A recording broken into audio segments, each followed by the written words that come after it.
Hey everybody, Callum here, and this is a 19-something Liner Roughrider. I don't really know much about this, to be honest, and I'm sure you're used to my videos being very well thought out and planned and edited with all the kind of information you want. I don't really have any information on this, but I'm going to show you around my new dumper, or mini dumper, I suppose. So at the end of my video about the German rescue boys that I made recently, I teased the fact that I had literally that day that I was filming the outro purchased this little dumper, a Liner Roughrider, and I said I would make a little video about it, and I thought, well, okay, let's do it, let's get it out the way. I'm quite excited to have a look around this thing myself because I've not really had a chance to. It's been raining basically most of the time, so I did try filming this before, and then the rain was just drove me away, basically. But yeah, beautiful little thing, pretty good condition as you'll see. Powered by a little small Lister diesel engine.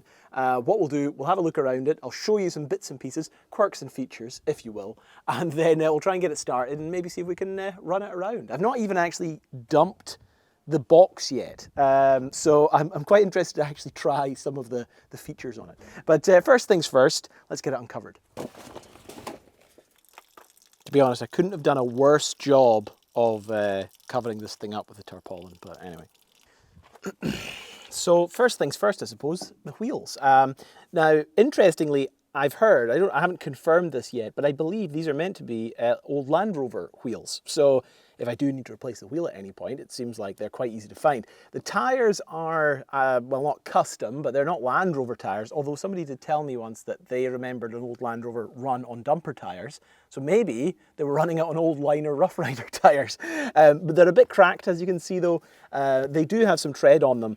I have found in the brief experience I've had driving this, taking it off the trailer, that she didn't grip very well, especially going uphill, bringing her up here. But I don't really think that is as much the tread. It's more the fact that the box was empty. I think when you've got stuff in the box, weighing it down, giving it a bit more weight, it's probably going to run a bit better. But yeah, a few cracks in it, but these things have inner tubes, so they hold air just fine. Now in the back we've got a pair of good ears in better condition than the front, but interestingly they say temporary use only. I'm wondering if these are maybe space saver tires that you would have in a car that doesn't have much space for a spare wheel. Or are they just the tyres from it or something? I don't know, but it's quite interesting. Both sides say temporary use only. But obviously you've got rear wheel steering. So when you're steering up there, you're turning the back wheels, which takes a lot of getting used to, again, as I found out in my brief experience driving this thing. However, if you're wanting to do more careful, detailed driving, you're probably better just basically reversing along this way. But yeah, steering at the back, some more meaty wheels at the front, obviously front wheel drive, and all powered, of course, by the little engine. So let's have a look at that. So here she is, a Lister one-cylinder engine. And look, again, I told you, I have no idea about the history of these things. I have ordered a manual for these. I believe they came out in the 1960s or 70s. Lister are a very common engine maker of kind of, 30s, 40s, 50s. You typically find them in stationary engines. My grandfather had this exact same engine in an old boat. He also had some Lister engines, which I actually still own down in the workshop, which were used for brick making machines that again are still lying around somewhere around here. But yeah, beautiful little engine, absolutely gorgeous. You've got your flywheel here. This is air cooled, so the air is drawn in here. You're also meant to avoid getting water in there, which I've not done a very good job of, because the moment I took the tarpaulin off, all the water ran inside that. But it's mainly because my dad was telling me that my granddad's boat, with this engine set up, it was quite low down in the hull, and when water started seeping in, inevitably, as you were kind of running the boat around, it would hit this flywheel and basically spun up all the way up into the air. So less chance of that happening here. You can see there are some engine stuff. There's chassis numbers. There's a couple of bits of information about the Lister and the makers. There is, I think, there's actually a model number here on a little plate on the side. However, I don't know the year of manufacture. I'm sure I can look it up. There's probably chassis numbers out there somewhere. Certainly on my Ferguson tractor, there's basically just a foundry mark with the date, I believe. I think it actually just says 1995 or something like that. 1955, sorry. I don't know why I said 1995 there. But yeah, with this one, maybe it is and it's just hidden. Again, you guys may know more about this than I do, but I love how simple this is. You've got your engine right next to you, diesel tank on the top. You've got your gearbox here. You've got, I believe, 3 forward gears and reverse, obviously. And then you've got your steering wheel and the handbrake. Don't know if the handbrake works. All of this is in remarkably good condition. I'm very surprised by how good this thing is. I've been looking for one of these for a while because I've wanted one for doing jobs around the house, including building my house, hopefully in the future. And I didn't want to get some big gigantic dumper. I wanted something that was a little bit more fun and a bit smaller. But finding something like this, finding these kind of small 2-wheel drive, 1.5 ton-ish dumpers. I found some down in Wales, some down in England, but obviously you've got to drive all the way down. They're all up here in the very top of Scotland. You have to drive it back, and a lot of the time they were in terrible condition. This thing was very local. It was just over mainland Scotland, about a half-hour's drive away, and it's been recently refurbished. It was all painted last year. Guy who owned it was doing some kind of little bits and pieces to it, and well, doesn't use it anymore presumably, so wanted rid of it. But yeah, an incredibly lucky find, and I do like it. New seat, all sorts of new bits and pieces added to it. Only thing that needs replacing is the steering wheel. Steering wheel's in pretty poor shape. I need to really get one of those turning handles on it. I used to have one on my van actually, but yeah, it'll just be a bolt. I might actually have, I think I might have a spare tractor wheel somewhere that I can put on here instead. But yeah, really, really nice. Couple of other interesting things of note. We'll try starting this in a minute. There's some wee bits and pieces that are tricky to learn the first time. For one, you've got your decompression chambers up here, so you pull these back to open up the compression on it. I think that's it open, actually. Similar to my Ferguson, actually. You can do the same thing for that. It's just a single lever, though. And then down here, what I love is you've got ABC. You've got clutch, brake, accelerate.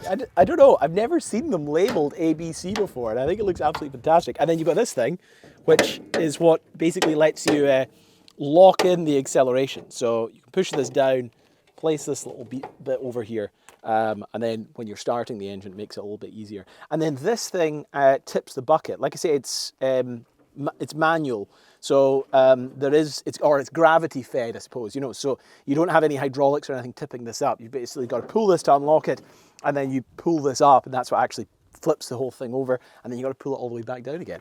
But yeah, pretty simple, pretty nice. Like I say, you've got your gearbox here. I haven't learned very well about the. Is it even out of gear? Is that?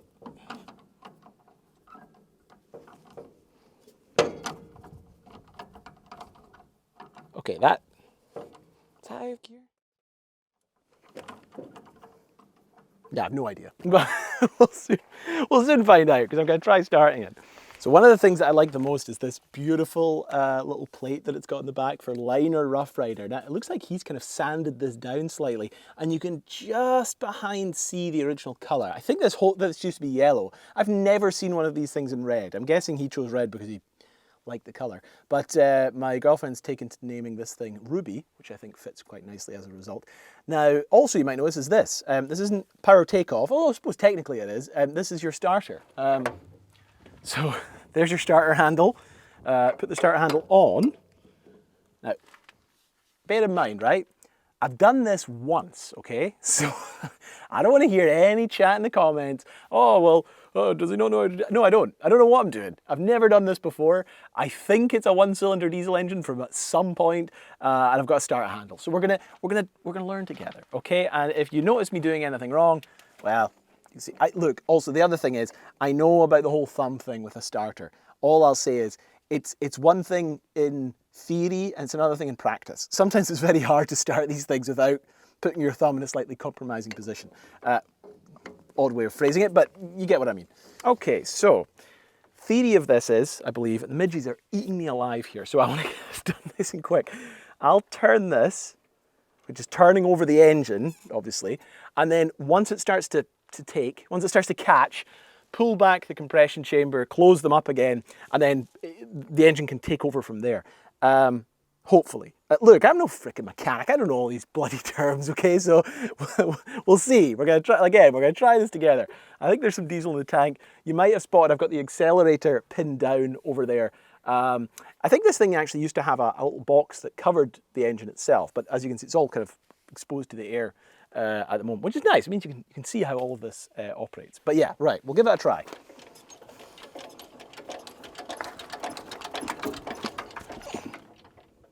Okay, we're getting there.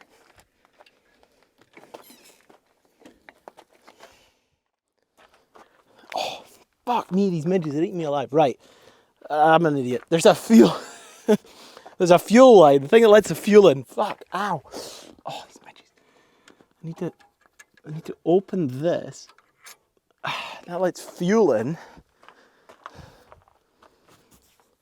Oh man, and then. Right, fuck. Oh, God's sake. Okay. Got a good feeling about this one.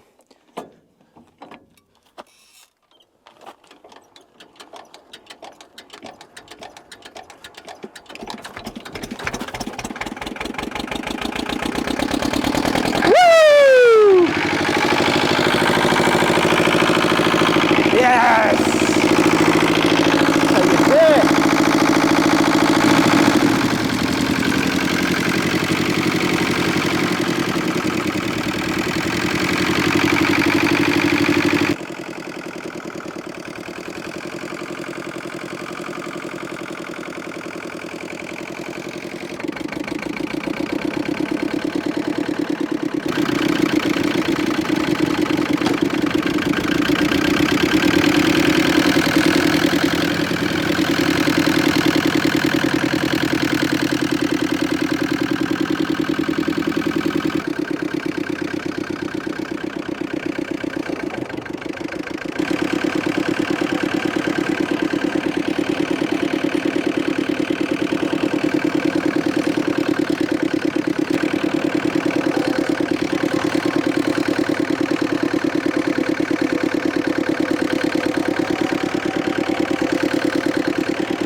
So yeah, there you have it, the Liner Roughrider. She actually runs really well. She runs better when she's going faster. So third gear, second, I don't know which gears I found. Second and third gear are good though, because it means you can turn her and move her around a bit quicker. When she's in first gear and you're trying to just turn while on the ground, it's a bit of an, I don't know, there might actually be, there might be something up with the steering box. It might need more oil or something like that. I mean, the steer's fine, but yeah, you do find that when you get her up to speed, she really takes off though. I mean, obviously she's empty. There's nothing in her at the moment, but yeah, and loud. You know, you've got to wear ear protection, I think, if you're using one of these. I didn't try the tipping function just because there was no point trying it over there. I was worried the engine was going to cut out because I couldn't really be bothered trying to get started again. But in theory, pull this down. Oh, yeah, look, there you go. Whole thing just tips up. And all the rainwater comes over as well too. Oh, wow. One thing you do not want to do is come in anywhere in contact with that, or you will severely burn your calf, which I've just done. And you'll burn your hand if you accidentally touch it too. So yeah, protect your legs by not touching the exhaust. Look at this though, is this not fantastic? You can see the chassis here. Good way of actually seeing the size and the shape. You can see the chains there as well too. Pulling this lever here opens up this little hatch, and then look at that lovely spring. It just kind of pulls it all. And then that releases the catches on here. and then the whole thing just tips up. So it tips up fine. It's kind of weighted to tip forward. Getting it back might be a little bit of a trouble, but yeah, what a great way of seeing the chassis here. Wonderful. Let's try tipping up. I know you're meant to use these handles here, but oh wow, yeah, easy. It's just on a pivot, so it comes back down. Although, how do we lock it? I'm guessing to lock it, yeah, to lock it you need this back. Bring it in. Those are now locked in place, and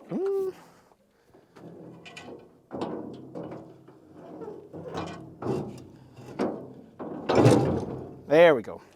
That's our lock back in. Oh, you can kind of have it, it looks like you can kind of have it tipped at 2 angles, but yeah, amazing. So yeah, that is my little Liner Roughrider. What a fucking sweaty pain trying to get that thing started to begin with. It's so hot today, which is an odd thing to say up here in Scotland, and there's midges absolutely everywhere. But what an amazing wee thing. Isn't it absolutely gorgeous? I love the colour as well. It's probably the only one in the entire world that's red instead of yellow. But yeah, absolutely fantastic. I'll try it. I'll definitely be making more videos or featuring this in more videos in the future. It probably doesn't deserve its whole entire history like I do on the main channel, but it's just such a beautiful wee thing and such a gorgeous engine. I love Lister engines. If I could just have a stationary Lister engine just running in my house, I would. My girlfriend wouldn't like that, but still absolutely beautiful. So anyway, thanks for watching. Expect to see this again in the future. Bye bye.